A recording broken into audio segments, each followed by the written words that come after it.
갑자기 누군가 당신에게 100억을 주었다고 칩시다. 이름 모를 가족에게 상속을 받아서 당신은 갑자기 100억을 손에 쥐게 되었습니다. 그러면 당신은 무엇부터 하실 건가요? 크루즈를 타고 크루즈 여행을 한번 가보실래요? 아니면 롯데타워 시그니엘에 가서 오마카세를 매일 먹어볼까요?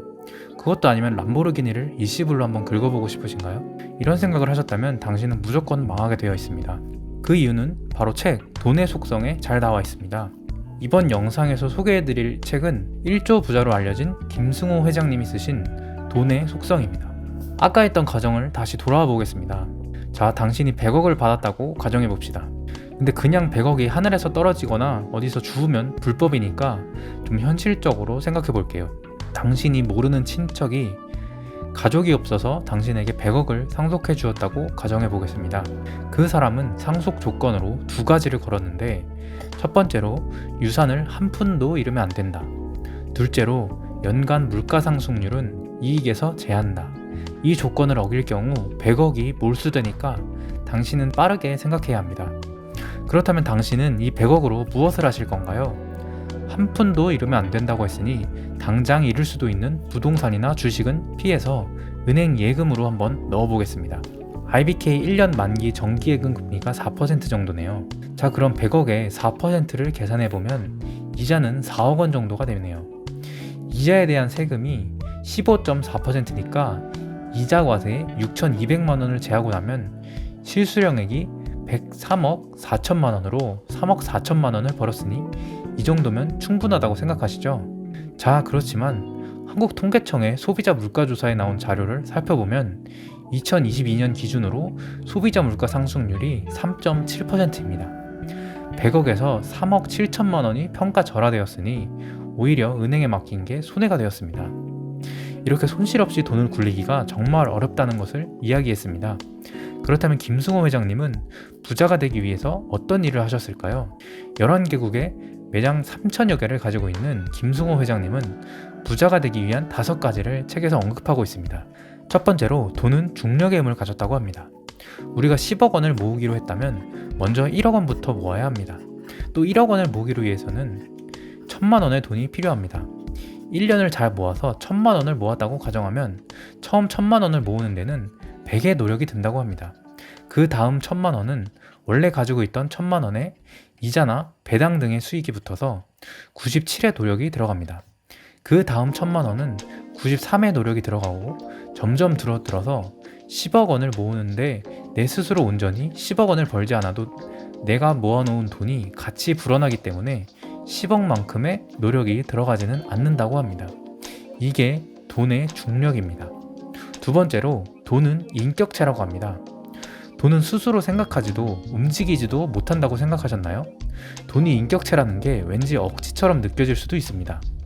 그러나 비즈니스에서는 회사를 법인, 즉 하나의 사람으로 동일하게 취급받습니다. 소송을 받기도 하고 소송을 하기도 합니다. 그래서 돈은 법인보다 더 정교하고 구체적인 인격체입니다. 어떤 돈은 사람과 같이 어울리기 좋아하고 몰려다니기도 하고 어떤 돈은 숨어서 평생을 지내기도 합니다. 자신을 함부로 대하는 사람에겐 패가망신의 보복을 퍼붓기도 합니다. 이러한 돈을 감정을 가진 실체라고 생각하고 사랑하되 지나치게 좋아하지 말고 가질 때 가지더라도 보내야 할 때는 보내줘야 하며 절대로 무시하거나 함부로 대해서는 안 된다고 합니다. 항상 존중하고 감사해야 합니다. 이런 마음을 가진 사람에게 돈은 항상 기회를 주고 다가오려고 합니다. 세 번째로 일정한 돈은 힘이 세다고 합니다.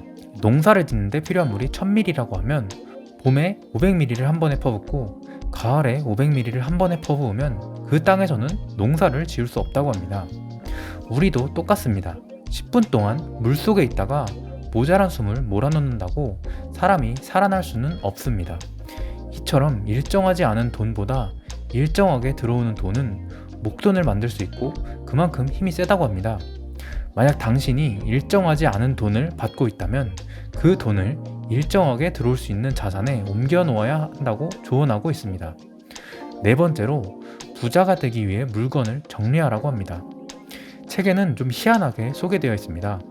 우선 포스트잇과 필기구를 챙기고 장갑을 낀 후에 집안에서 가장 큰 이불을 가져다가 거실 바닥에 펼쳐놓고 이불 중앙에서 사방으로 인사를 한 번씩 합니다. 물건에게 경건한 마음을 가지라는 의미죠. 그리고 집안에 있는 물건들을 모두 이불 위에 꺼내놓고 무엇이 있는지 확인해 봅니다. 어떤 물건이 자신을 아직도 설레게 하는지 확인해 보는 과정입니다. 자신을 설레게 하는 물건은 오른쪽에 놓고 설레지 않은 물건은 기부하거나 팔고 나머지는 포스트잇으로 카테고리별로 분류하고 정리해 놓아야 합니다. 이렇게 해야 물건에 대한 소중함을 알 수 있다고 합니다. 5번째로 남의 돈을 대하는 태도가 내 돈을 대하는 태도라고 생각합니다. 친구에게 밥을 살 때 김밥 천국에 가면서 친구가 밥을 산다고 하면 비싼 한우집으로 가고 싶다고 생각하지는 않으신가요? 내가 존중받으려면 먼저 남을 존중해줘야 하듯 내 돈이 존중받기 위해서는 남의 돈도 존중해줘야 한다고 합니다.